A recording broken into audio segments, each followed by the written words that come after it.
Good morning students. Today we will see the first unit of microcontroller based system design, that is interfacing overview. Interfacing means connecting. We know that in a microprocessor it does not contain the memory and the I/O. We need to connect the memory and the input output externally to make the microprocessor functional. The microprocessor communicates with these peripheral devices, that is the memory or the input output, through a bus. What is a bus? A bus is a set of wires to transfer data between the microprocessor and the peripheral devices. We already know that there are three types of buses: the address bus, the data bus, and the control bus. The address bus is used to carry the address, the data bus carries the data, and the control bus carries the control signal. We saw that we need to connect the peripheral devices with the microprocessor, but we cannot directly connect these peripheral devices with the microprocessor. We need some intermediate logic circuits for connecting the microprocessor. These intermediate digital logic circuits are called interfacing devices. We will see the interfacing devices in the coming sections. They are the tri-state logic buffers, the encoders, decoders, and the latches. First we will see what the tri-state device is. Then we will discuss tri-state logic buffer. The logic devices with three output states are called tri-state devices. For a normal logic device, there will be two output states, that is a 1 or a 0. In a tri-state device, there will be three logic states. It is a logic 1, a logic 0, and a high impedance state. In a tri-state device, there is a third input line called enable. When the enable line is activated, the tri-state device function as an ordinary logic device. When the enable line is disabled, the tri-state device goes to a high impedance state. In a high impedance state, the device it is disconnected from the system. In a high impedance state, no current is drawn from the system. In a normal state, current is drawn required to drive a device to a logic 1 or a logic 0. In a high impedance state, no current is drawn from the system. So when there is no current flow, the circuit acts as an open circuit. We will see the example. Now we can see an example of tri-state device, a tri-state inverter. From the figure you can see a normal inverter and a tri-state inverter. Please see the symbol of an inverter. That is a triangle with a bubble at the tip. And there is an input line and an output line. We know that an inverter is used to invert the input signal.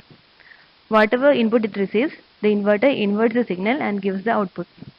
From the truth table we can see that for an input 0, the output is a 1, and for the input 1, the output is a 0. That is a normal inverter. In a tri-state inverter, you can see that there is an enable line along with the input line. So to make the tri-state inverter active, we need to set a 1 at the enable line. So when the enable is high, for the input 0, the output is 1, and for the input 1, the output is 0. That is, when the enable is set, the inverter acts as a ordinary inverter. For the enable 0, we can see that the inverter remains in a high impedance state.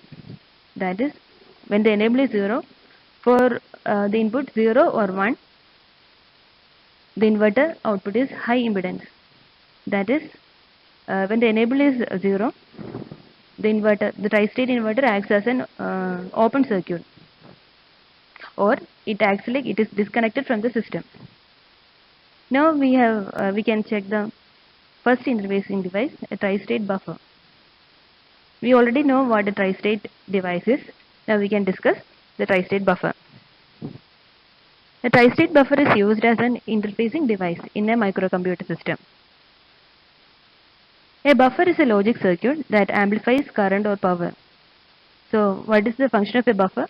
A buffer is used to amplify or boost the current or power received by the buffer. A buffer does not change the logic state of the input. Whatever input it is receiving, the logic state of the buffer output will be same as that of the of the input of the buffer. A logic 1 input produces a logic 1 output, and a logic 0 input produces a logic 0 output. A buffer is used to increase the driving capacity of the logic circuit.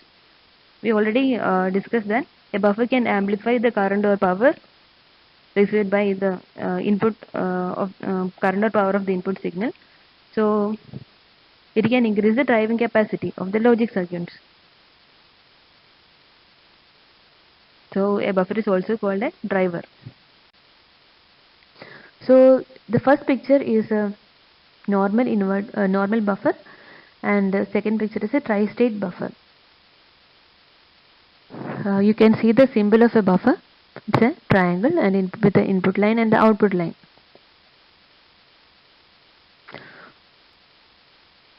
So in a tri-state buffer, when the enable signal is low, we can see that in the tri-state buffer in the picture, the enable line is an active low line. That is, the enable line will be active when a 0 comes in the line. So we need a 0 at the enable line to make the buffer active. When the enable signal is low, the circuit acts as a buffer. When the enable signal is high, the buffer remains in high impedance state. The buffer is used to increase the driving capacity of address and data bus. In a microprocessor based system, the buffer is used to increase the driving capacity of address and the data bus. We will see the examples of tri-state buffer: octal buffer 74LS244 and bidirectional buffer 74LS245. Octal buffer 74LS244. This buffer is also known as a line driver or line receiver. It is a 20-pin buffer. This buffer is used as a driver for address bus in a bus-oriented system. We know that in a microprocessor, the address bus is always unidirectional. That is, the flow of signal is from the microprocessor to the peripheral device. So the signal flow is in one direction, that is unidirectional. So this octal buffer 74LS244 is also unidirectional. That is, the signal flow is in one direction. We can see the internal logic diagram of the buffer. There are 8 tri-state buffers configured in 2 groups. That is, the input lines 1A1, 1A2, 1A3 and 1A4 are configured to the first set of buffers, and the output lines are 1Y1, 1Y2, 1Y3 and 1Y4. And the second set of buffers are connected to the input line 2A1, 2A2, 2A3, 2A4, and the output lines 2Y1, 2Y2, 2Y3 and 2Y4. The first set is controlled by the active low enable signal 1 G bar, and the second set is controlled by the active low enable signal 2 G bar. Please note that 1 G bar and 2 G bar are active low enable inputs. So when input 1 is applied to 1 G bar, the first set of buffers are in high impedance state. And when input 1 is applied to 2 G bar, the second set of buffers are in high impedance state. So to activate the first set of buffers, we need to give enable signal 0 to 1 G bar, and to activate the second set of buffers, we need to apply the enable signal 0 to 2 G bar.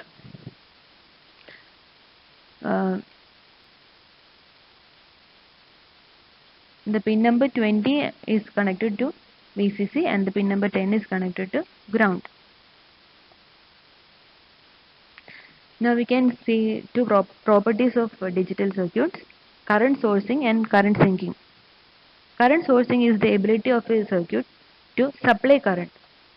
That is, the current flow is from the circuit to the load. The current sinking means the ability of a digital circuit to receive current. That is, the current flow is from the load to the circuit. And in current sinking, the circuit, I mean, if the digital circuit is a buffer, the buffer gives a path for the current to flow into the ground. The current sinks into the ground through the buffer.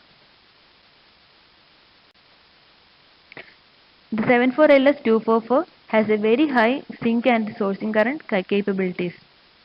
That is, each buffer is capable of sinking 24 milliamps of current and is capable of sourcing minus 15 milliamps of current. Always note that the sinking capacity is always greater than current sourcing capacity. Another example of tri-state buffer is 74LS240. It has a tri-state inverted output.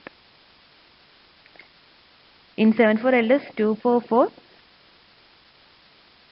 it is not an inverted output, but 74LS240 is an tri-state inverted output buffer. We can see another tri-state buffer, that is 74LS245. 74LS245 is a bidirectional buffer. The data bus of a microcomputer system is bidirectional. That is, the data flow is from the microprocessor to the input-output device and from the input-output device to the microprocessor. That is, the data bus is bidirectional. So the data bus requires a buffer that allows the data flow in both directions.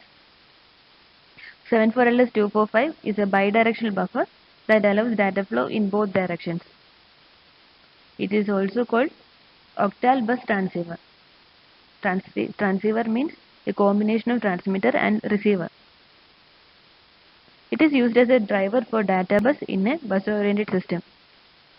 So 74LS245 is used as a driver for data bus in a bus-oriented system, and 74LS244 is used as a driver for address bus in a bus-oriented system.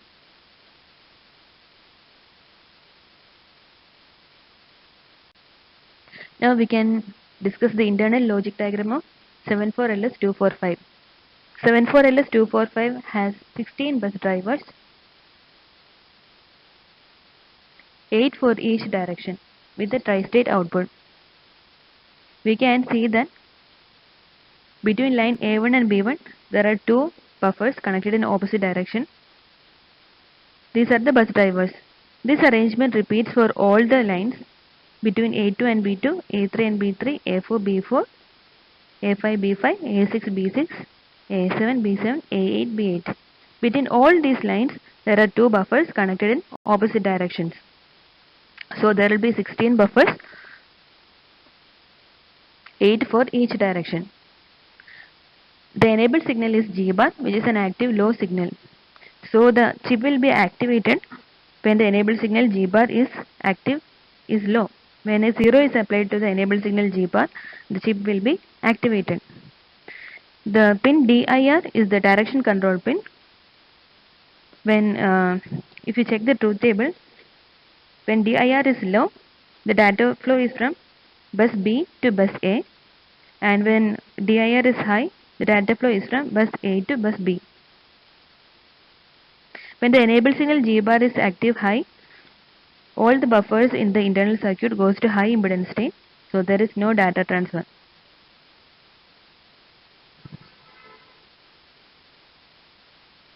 The enabled signal and the direction signal are ANDed to activate the bus lines.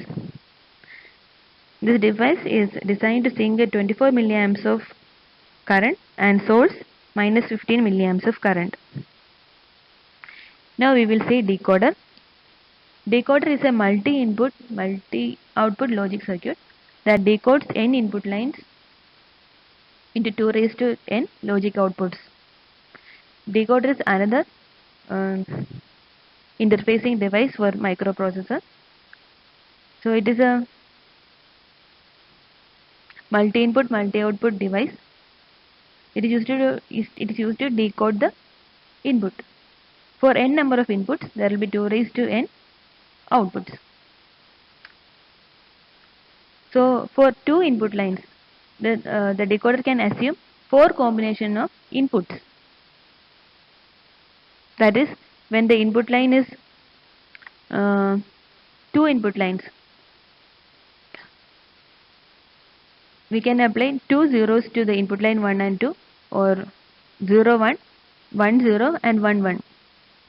So we can apply for 2 input lines, we can apply 4 combinations of inputs, that is 0 0, 0 1, 1 0 and 1 1.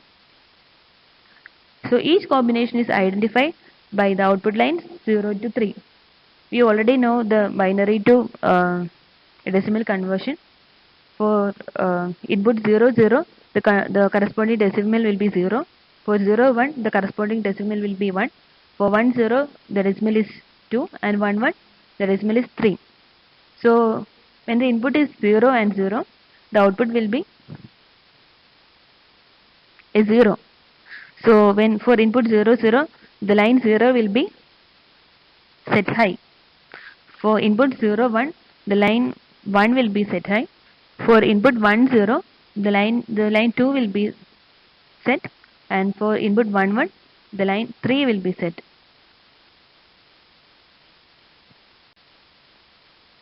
If you check the previous slide, you can see that the figure A shows the 2 to 4 decoder, and figure B shows 2 to 4 decoder with the active low enabled line, and output lines are also active low.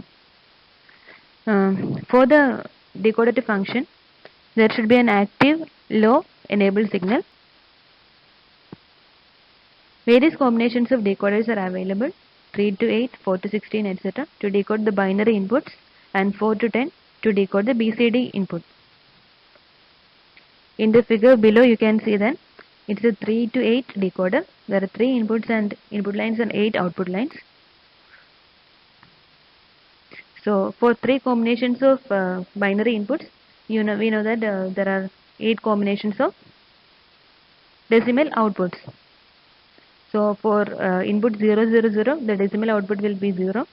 For 0 0 1, the decimal output will be 1. For 0 1 0, it will be 2.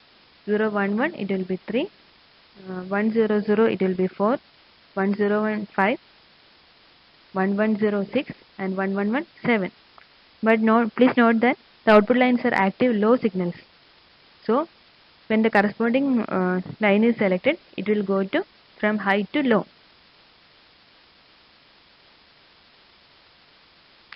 A decoder is commonly used device in interfacing input-output peripherals and memory.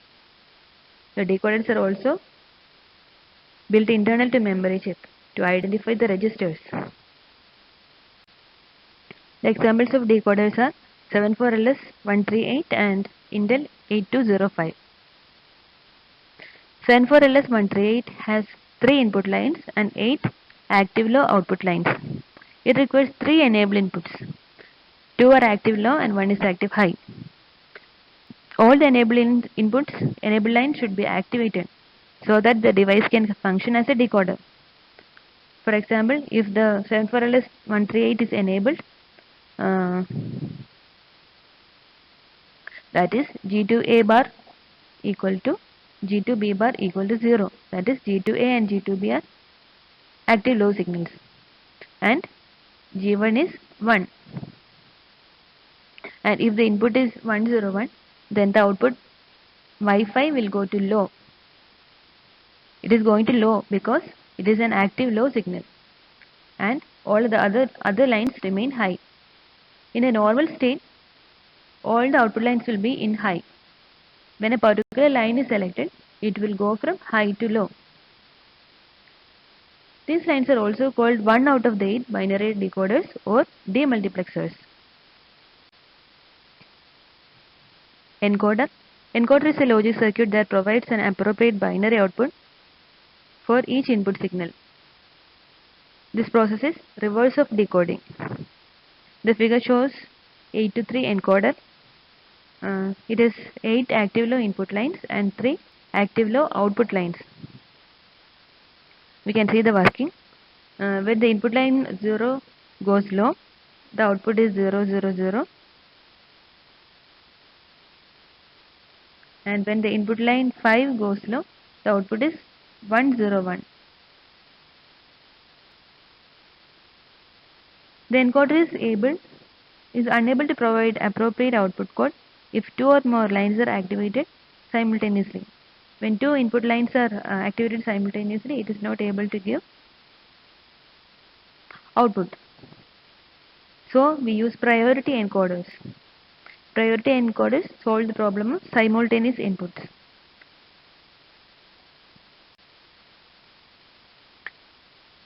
LS148.